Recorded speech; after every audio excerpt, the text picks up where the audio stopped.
Hey everyone, I'm Sam. And I'm Chris. Welcome back to Upgraded. This week we're raising the Mustang's profile and we're going to be slamming this V8 beast on the deck with a Whiteline Grip Series Swaybar and spring kit, as well as a set of Bilstein B8 shocks. Want to park the SuperStang in your driveway when we finish upgrading it? We're going to be giving it away to one lucky Repco customer.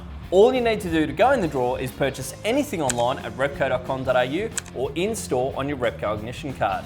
All right, Chris, what do you reckon? Are you keen to get the SuperStang looking low and performing through the corners? Mate, I've been waiting for this the whole build. Lowering the Mustang completely changes its look and its feel. And we all know a car's attitude is all about its altitude. Absolutely. Down nice. Not only that, mate, but the parts that we've got, well, we're going to be putting these in. They're going to allow us to dial in some more traction in the corners and dial out a whole lot of that factory body roll.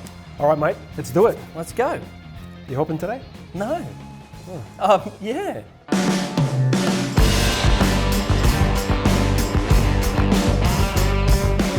Whiteline have hooked us up with the GS1 Grip Series kit. This is the ultimate when it comes to suspension upgrades. It improves performance, handling, and comfort. The Grip Series Stage 1 kit comes with Whiteline's signature front and rear adjustable sway bars, a new set of these awesome looking anodised drop links, as well as a set of lowering springs and all the other bushes and hardware that we need to install it into the car. We've also picked up a set of Bilstein B8 performance shock absorbers, which are going to allow us to lower the car and maintain the correct amount of travel for comfort while performing at its best.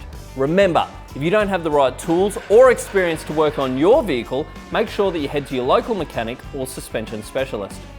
Chris and I, we're going to start today by pulling out the standard strut assemblies. We're going to take these, the billies and the lowering springs, up to our local suspension specialist and they're going to set them up for us. This is a safer option for Chris and I, and it means that we can get started on the Swaybar install. We're going to be ripping the Stang back up to the same shop to get a wheel alignment when we're finished installing everything.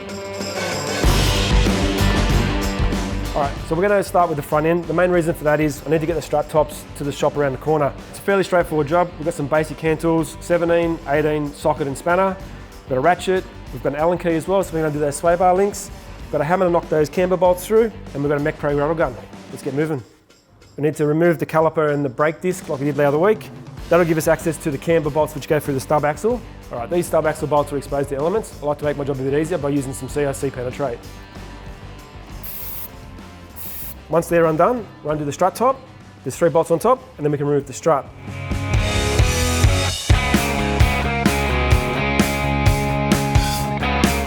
So I've ripped the old struts out. Sam's grabbed the new ones, the springs and the old struts, and he's taken them down to the suspension shop to get them assembled. Now, I'm going to move on to the sway bars. Like most modern cars, there's so much jammed in this engine bay that they're really hard to get to. I've got to run a couple extensions because the saddles are right down the bottom here. Wish me luck. These larger diameter sway bars give a higher torsional resistance. This increases the roll stiffness. As you can see, these are a larger diameter and really heavy duty. There are also 3 holes which are adjustable, so you can increase the roll stiffness or dial it back. I'm going to be setting it to the middle hole, which is stiffer than factory. Then the winner of the car, later on, can adjust it to suit their driving style. The rest of the Whiteline kit, well, it uses either anodised alloy or a protective plating on all of the metal components. This provides a long-lasting protective barrier to corrosion and wear, and it looks really good as well. The bushes, well, they utilise the latest in material formulation, and this is what Whiteline are famous for. This technology, combined with effective designs like internal bore knurling and grease retention, give optimum lubrication and performance.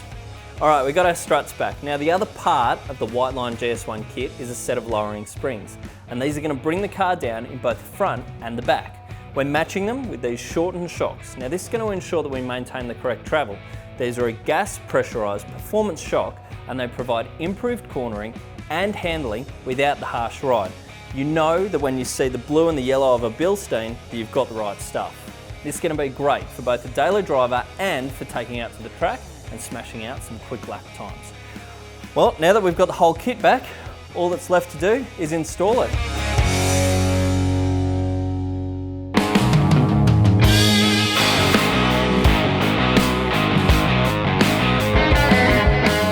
All right, so I've assembled both sides, but it's all left loose so I actually can get it all dialed in before I tighten it all up. Now, I'm going to move on to the sway bar links. I've adjusted these to the standard height, but as you can see, these are larger in diameter, which is going to give a stiffer ride. All right, let's get these bad boys in. Once we've got these in, I'll put all the brakes back together on both sides, I'll tighten up all the suspension, put the wheels on and I'll lower it back down, then we can move on to the back. These are the nuts you use for the Swaybar links. Now, as you can see on the inside, it's actually round, but on the outside, it's oval. So your eyes aren't deceiving you. As this goes on, it actually acts as a locking nut and locks on. Pretty cool idea.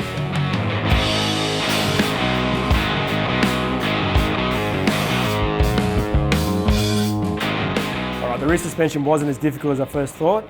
I removed the shock, undid the sway bar, undid the brake line, and there was 2 K-frame members holding the cradle up. Undid them and the spring popped right out. Put the new spring in, put everything back together, move on to the other side, and then we'll attack the new sway bar.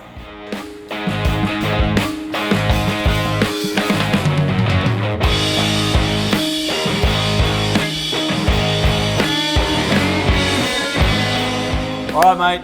SuperStang is on the deck. Yep. It is looking low. Now what? Mate, after any suspension modification, you need to get a wheel alignment. So I suggest we head there now. Okay, perfect. Can I drive? No, I'm driving. You always drive. It's a rear wheel drive, not a front wheel drive. Yeah, well, that's all I know how to drive.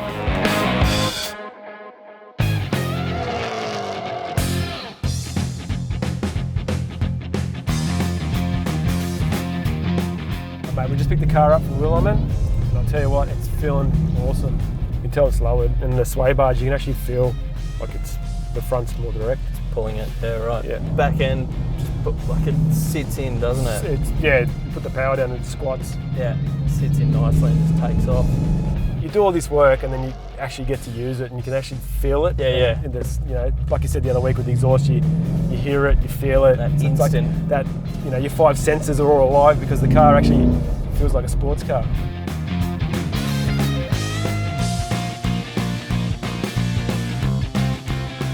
Thanks for tuning in to this week's episode. The SuperStang is sitting low and looks absolutely mint. Mate, she's steering straight and she's got that performance to go with it as well. That's all that matters. Remember, once we've finished upgrading the SuperStang, we're going to be giving it away to one lucky Repco customer. Simply purchase anything online at repco.com.au or anything in store using your Repco Ignition membership. Pretty easy, mate. That is, mate. Stay up to date with the entire build series by following us on Facebook and Instagram at Repco Australia. Hey, next week, we're going to give the Mustang a bit more bite with a Mantic twin plate clutch kit. Well, we'll see you guys next week. Yep, laters.